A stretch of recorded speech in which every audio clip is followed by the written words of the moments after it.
जय माता रानी की, जय मैया की। 30 तारीख दिन मंगलवार, नवरात्र की पुनीत पावन बेला में अष्टमी तिथि है।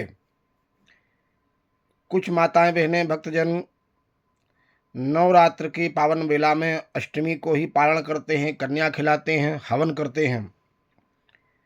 जिनकी जो परंपरा है अष्टमी को भी कर सकते हैं, नवमी को भी कर सकते हैं, लेकिन जो नवरात्र व्रत रहते हैं, 9 दिन व्रत रहते हैं, उनका पारण दशमी को यानी 2 तारीख को होगा, दोपहर में 11:30 के बाद।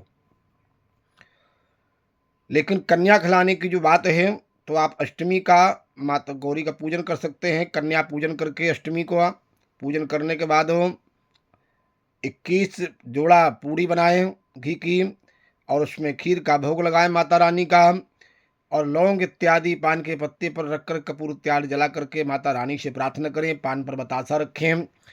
कन्या का पूजन करके चरण धो करके वो पाद प्रक्षालन करके जल घर में छिड़कें, और इसके बाद में हवन इत्यादि कर सकते हैं। लेकिन जिन्हें अष्टमी को हवन करना है, वो हवन में काला तिल नहीं डालेंगे, क्योंकि मंगलवार के दिन काला तिल वर्जित है।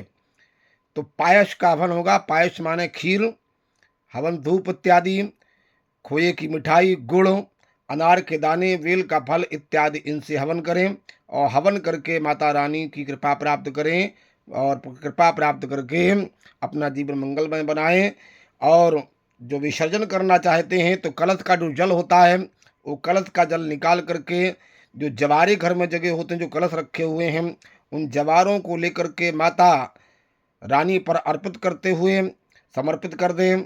और इसके बाद उन्हीं जवारों का जो जल है कन्या के द्वारा घर में छिड़कवाएं, तो घर में सारी अरिष्टों की शांति हो जाएगी, बाधाएं दूर हो जाएंगी, धन धान की वृद्धि होगी।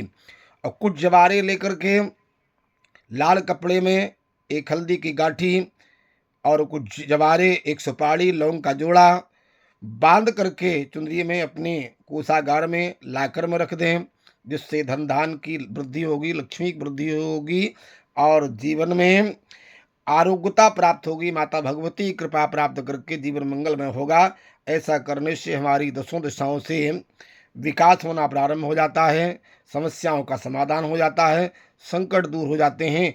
तो जो अष्टमी को भी कन्या खिलाना चाहें खिला सकते हैं।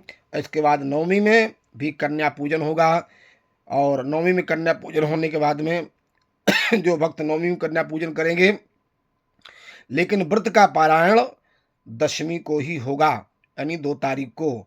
इसलिए ध्यान रखें, जो नवरात्र व्रत रख रहे हैं वो व्रत का पारण दशमी को करें। कन्या पूजन आप अष्टमी भी कर सकते हैं और नवमी को भी कर सकते हैं। कन्या के साथ में एक बालक का विधा है, इसे लंगूर बोलते हैं। तो कोई छोटा 2 वर्ष से लेकर के 10 वर्ष की अवस्था का बालक हो, उसका सुंदर उछना लगा करके पाद प्रक्षालन करें।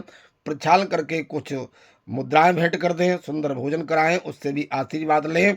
तो आपके जीवन के सारे संकट समाप्त होकर के जीवन की दिशा और दशा दोनों प्रभावित होकर के आप अपनी लक्ष्य को प्राप्त कर सकेंगे। जय मैया की, जय माता रानी की।